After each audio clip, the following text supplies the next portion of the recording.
So you know it's not a crime to be fascinated by all things criminal. And if you do like delving into the underworld, why not join us for a special live show on March 27th at the Cork Opera House. We'll be talking about the making of a cartel and all the wild and crazy stories that happened along the way. So why not join us for this special live show? Tickets from corkpodcastfestival.ie. So the spectre of Larry Murphy returns. I mean, how long has Murphy gone out of the country? We remember when he was released from prison and the hysteria that was around that, and as he kind of lurched around the country looking for somewhere to live, and eventually went to initially Amsterdam and then settled in London, which as far as we know, he's still based in the UK. He's a tradesman. He's pretty much able to live or work anywhere. And look, he was caught in the act of having kidnapped a woman, raping her a number of times, brought her deep into the woods and had a bag over her head, essentially. She survived because somebody stumbled upon him. He's a very evil, bad guy.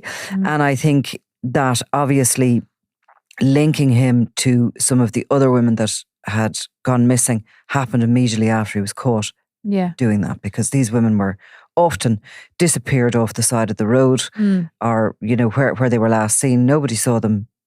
No. They disappeared into thin air. No, and I suppose I think that's what kind of made people even more concerned as well at the time, was because the last disappearance. So I think the first disappearance was Annie McCarrick in 93, and then Deirdre Jacob disappeared in 98. So that's 5 years and 6 women, and they were all extremely suspicious. Yeah. I think in a few of them straight away, there was people known to them who were sort of seen as suspects. But in the Dullard, Deirdre Jacob and Annie McCarrick in particular, all random, sort of seemed to be random abductions from streets and stuff like that.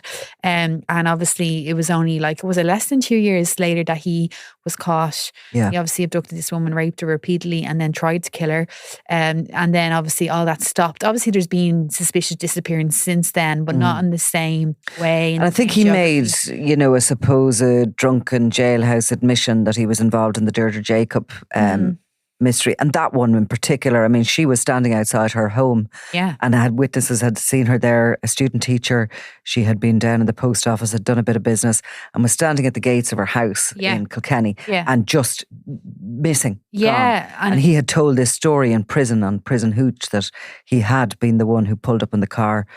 She leaned in to ask him what he was looking for. He pretended he was looking for directions, and he claimed he overwhelmed her with a punch in the face, dragged her into the car, and and that he ended up killing her because of and that there was all these theories about, there were stories about how he had toys in the back seat to try and disarm the people that he was abducting and stuff. And there was always that theory as well about how, this, because of how he operated with that woman, that couldn't have been, not that it couldn't have been, but it was unusual that was his first time, because he was schooled or something. Yeah, because he was known as a bit of a creep, I think, in pubs and stuff, but he didn't have anything really serious in terms of convictions. And this was really planned out, this woman was coming out of her business. He, in the same way, punched her, got her into the car, and then brought her to a secluded area, knew where he was going, knew what he was doing, and then with the bag over her head.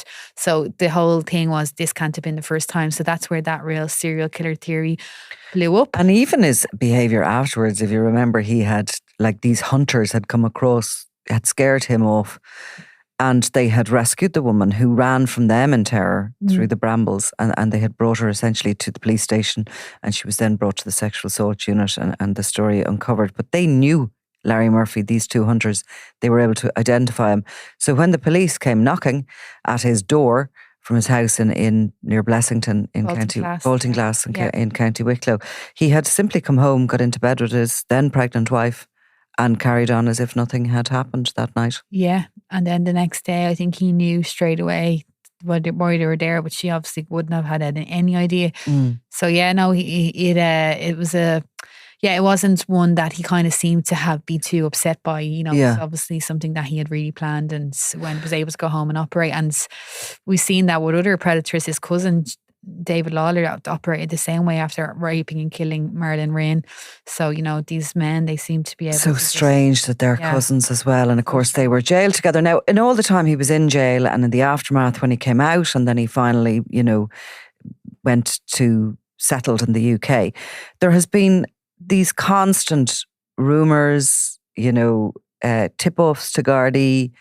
The focus has always been on him having abducted and buried these women, these missing women, somewhere in Wicklow, in the kind of the triangle, as they call it, where he lived and where he operated. And we're back to further searches in one of the locations here. Yeah, so basically it's what happened was Gardaí announced yesterday that they've started searching open ground, and it turned out that when we looked into it, it's an old disused quarry, and it's basically on land, it's on the road from Blessington to Baltinglass. It's called, the location is Castle Ruddery Upper, but basically it's disused quarry land, and that they've gone in there with an excavator, with a digger, and they announced this yesterday, and it was the first we'd heard of it, but the families, they now operate in a very different way, where the families have been notified and were aware of it. So I suppose the thing that we thought was, because there has been searches for all these missing women, I think 4 of them out of the 6, they've all had big digs in the last couple of years.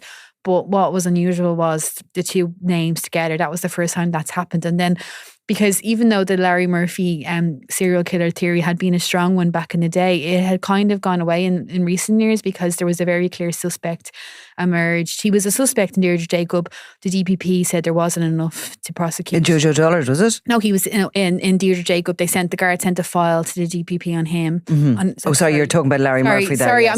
I'm just saying how, the serial killer theory is there. And then obviously he remains a suspect in Deirdre Jacob, but other clear suspects emerged in the cases of Jojo Dullard and Annie McCarrick. Yeah. So that kind of went away a bit. And then obviously with the 2 names yesterday, the fact that it's 8 kilometres from Baltinglass, and the fact that, Ken Foy's reporting today in Cornwall how a source actually said this is his old stomping ground, quarry. So that all very much brings him back into the frame, and then it makes him think, God, he's been linked to Jojo too. But what seems to be kind of the background to that is that it's not necessarily that they think that both women may be buried there. It's that they got a call. They wouldn't say when they got the call, but that they got a call saying that in a period after both women disappeared, they saw suspicious activity and something being buried in that quarry.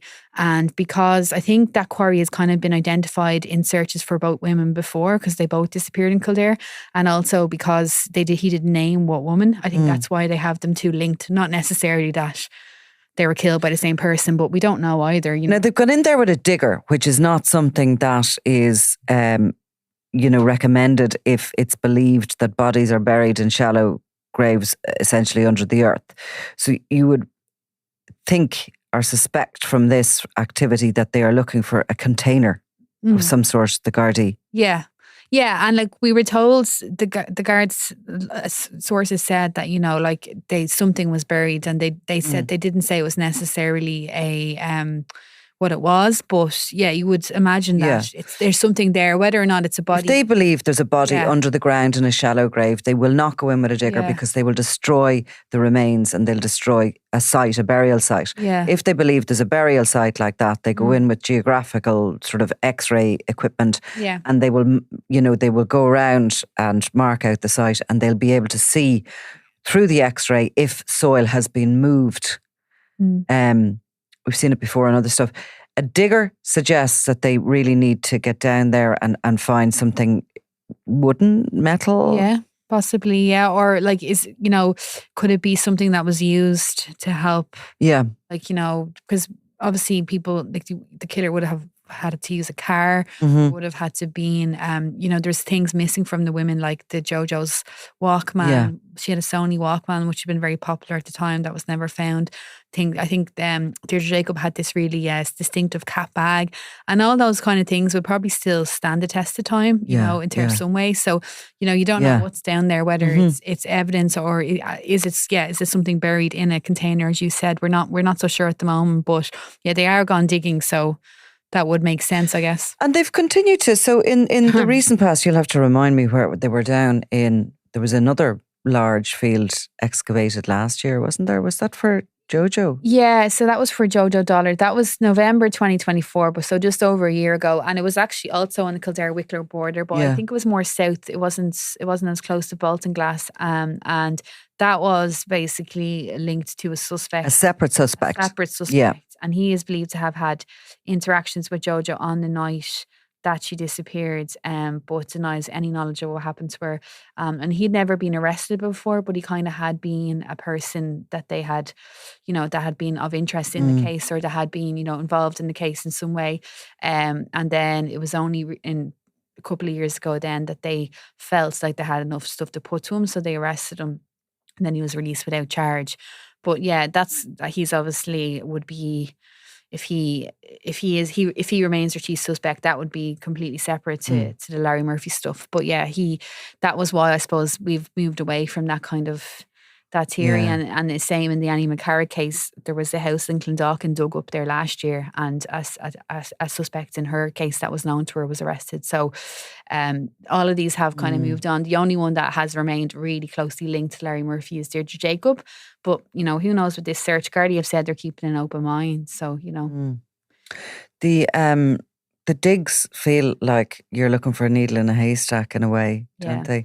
Like I'm sure it's very heartbreaking for the families. I'm sure they really hope that this time something will be found. Yeah.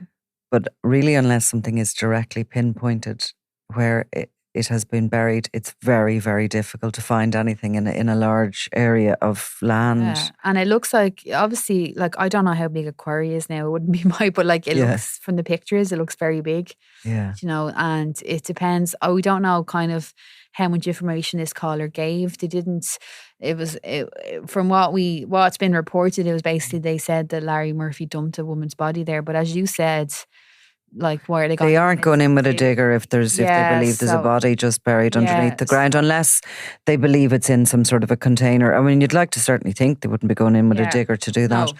And also, if they believe there's a body on a site, you would like to see the cadavers in for that, because they are very, very high functioning and have been used very successfully before in finding human remains. Yeah. Oh, they have. Yeah. Sure. We know that in the Tina Satchwell case and in other cases, they were really helpful. So, yeah, it's one of those ones, and the families have, like, they've never really given up hope. Like Jojo Dullard has been missing, was 30 years last November, and a lot of her family members, her sister Mary Phelan was really kind of involved in the campaign for missing people, and she's died several years ago. But her older sister Kathleen Bergen, like, they have a page, a Jojo Dullard missing page, and she constantly updates it. Like, she updated in January with the hope that Jojo would be brought home.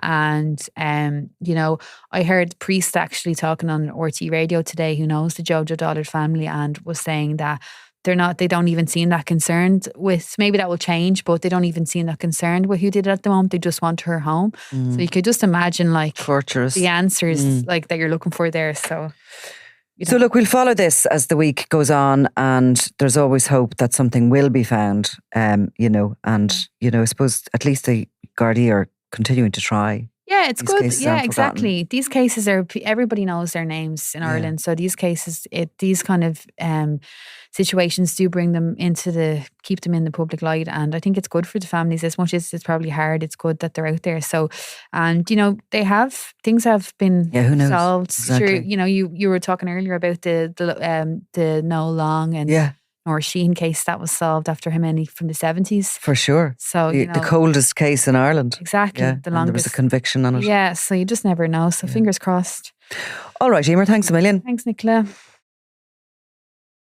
If you're a crimeworld.com subscriber, you've probably already binged on our latest exclusive podcast series, The Regency 10 Years On, from the hit that changed gangland forever. This 6-part anniversary special revisits that fateful day when David Byrne was shot dead at the Northside Hotel, igniting a bloody feud between the Kinahan and Hutch gangs, one of the deadliest rivalries in Irish history. Here's a taste of the new series, exclusive to crimeworld.com subscribers. So that Friday was one of those really quiet days. I mean, we all knew that Daniel Kinahan was in Dublin for the Clash of the Clans boxing weigh-in. At least we knew he was due into Dublin the next day. That Clash of the Clans match had been heavily advertised. But the day itself there was just little going on. So there was very little happening that day. It's February. It's kind of a quiet enough time for news in general. And Alan Cherry and Ernie Leslie were on the road. They were at another story actually in Finglas. What was that, do you remember? Well, it was one of these classic sort of district court stories where a guy had, I think some teenagers had thrown stones at his car and he got out and slapped the teenager. Always great kind of human stories because some people feel sorry for the teenagers and some people don't. And so Alan had been out there, but the guy had moved on. He'd called out to his house to see if he wanted to talk. He'd moved on, he wasn't there. And we discussed going to the Regency earlier. And I said, look, just go along and see what happens, divert there. We obviously weren't expecting anything. And obviously that point of Alan being there would be the subject of conspiracy, but we'll get into that at a later point. For sure. So it was a case really that day of, one thing hadn't worked out, so go to the next. But also there was definitely a general sense of, if we could be there, just in case. Yes, and as you said, to see who was standing beside the Kinahans and who wasn't from that bigger organised crime group. So Alan and Ernie went out. I got a call. I think you got a call almost simultaneously, but I got a call from Alan. I'd spoken to him earlier on the day saying, see what happens. And he phoned me up and said, there's after being a shooting and I think we've got a picture. And I actually went, yeah, very funny.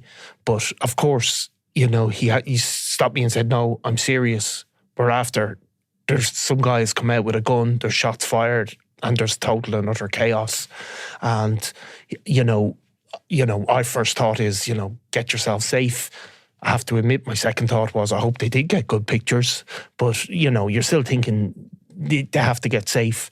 I mean, I know you probably got a similar call because Ernie and Alan obviously were in the same Jeep.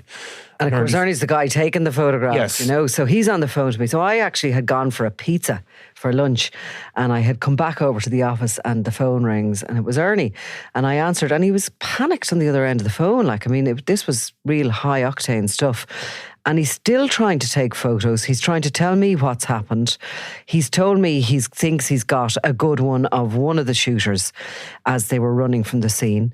He was trying to call up the photograph on the back of his camera. Yeah. Because it would have taken him a while to get it onto a screen, but he'd also sent it into the office. Yeah. You know what I mean? So he was kind of in the middle of doing a number of things.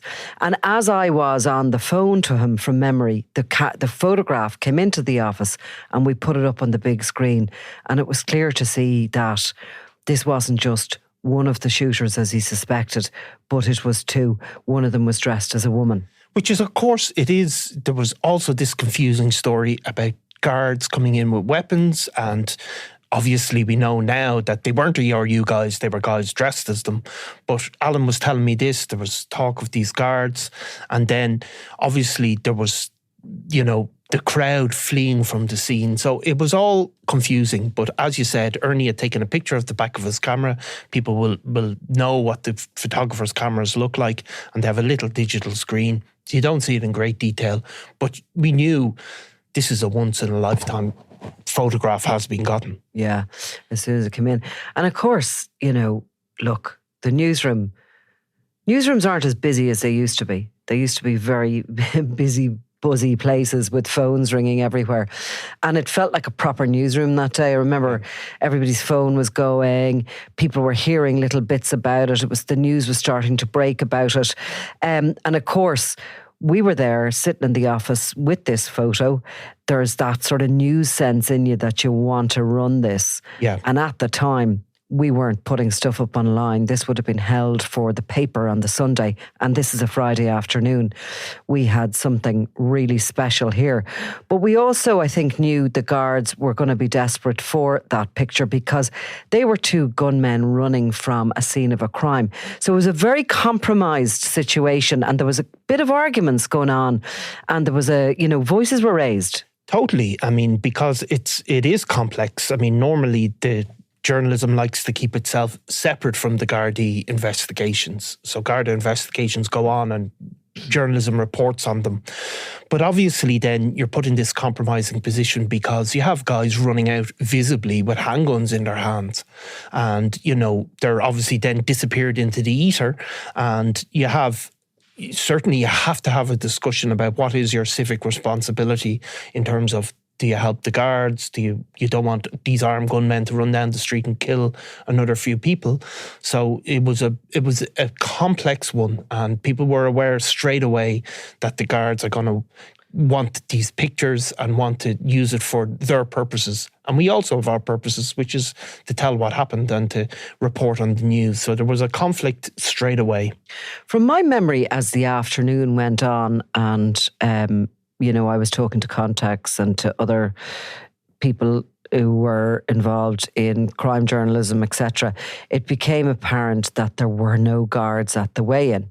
That in actual fact, the guards didn't seem to be there at all. They were called literally by the hotel and had arrived in response to what had already gone on. Of course, David Byrne had been shot dead in the reception of the hotel. We were getting photographs in later in the day, which showed a very shocked-looking Liam Byrne standing outside the hotel, his hands in his pockets, standing beside his cousin Liam Rowe, another significant cartel member. There was no sign of Daniel Kinahan. I was getting calls from people who were telling me that these professional killers had been flown into the country and had already been flown out. There was rumours, there was spin, and also there was the general, I suppose, conversations in regards to, oh my God, what is going to happen next? I mean, all anyone knew for sure was something was going to happen. David Byrne was a very, very senior lieutenant. He was also from criminal royalty from the Byrne family. His brother-in-law is Thomas Bomber Kavanagh. You know, his brother is Liam Byrne, and he's very much at the heart of the Kinahan cartel. We knew from the beginning that this attack had occurred as part of the rivalry between the Kinahan and Hutch factions of what was once the one organisation. And I think everybody was really trying to predict what this might lead to, but nobody could have guessed.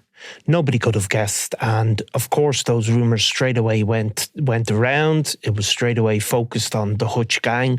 But at this time, if you remember, while there had been other incidents, for example, an attempted hit on Jerry Hutch in Lanzarote, it wasn't, those incidents weren't always public.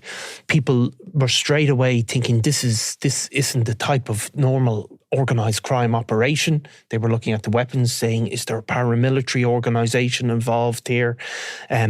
Nobody knew fully.